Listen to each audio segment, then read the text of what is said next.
tanımıyorum ben ya. Bana size selam olsun. Bana aynı şeyi yazma lütfen. Sen de yani 2 kere de 3 kere aynı şeyi yazıyorsun. Ben diğer yayınlara gidiyorum. Allah razı olsun. Benim için önemli olan insanlık. Ben diğer yayınlara gidiyorum. Affedersiniz. Bizim insanlarımız gerçekten çok salak. 100 kere yazıyorlar. Aynı şeyi yazıyorlar. Ya adam okumuyor. Adam diyor ki aynı şeyi yazma. Aptal mısın adam? Yani 10 kere de 100 kere de aynı şeyi yazıyorsun. Yani anlamıyorlar. Neyse anlamamız önemli. Ben bazı yayınlara gidiyorum yani. Gerçekten insanlara acıyorum yani. Gerçekten insanların beyni algılaması zor yani. Anlatırsan boş yani. Ay. Allah senin elini versin. Anlamıyorlar ki.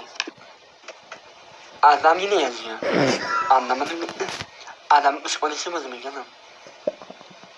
Nerede olduğunu sormadım ama orada yazıyor sadece ofisi Batman. Değil mi abi?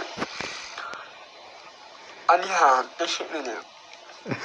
Aleykümselam ama ben bazı yayınlara gidiyorum, ilginç hoş geldin aleykümselam. Ben bazı yayınlara gidiyorum, bazı insanlar gerçekten çok aptaldılar. Salak, aptal. Bir kere bir şey yazıyorlar, 10 kere aynı şey yok, 10 kere. Ya adam anlıyor zaten yani, sende bir hatası var yani, yetersiz bakıyor yani. Yine aynı şey, isminizi okuyamıyorum ya. O Mehmet, hoş geldin. Aman be Mehmet, eyvallah hoş geldin Mehmet. Ayrıca gidene git. Arkadaşlar lütfen bizi takip edin. Çok iyi daha da iyi sizlere sormalı. Ay vallahi moderatör neden böyle yapmıyorsun? Gevşen yapamıyorsan şöyle yapamıyorum yani. Ben seni mutlaka çağırmam lazım.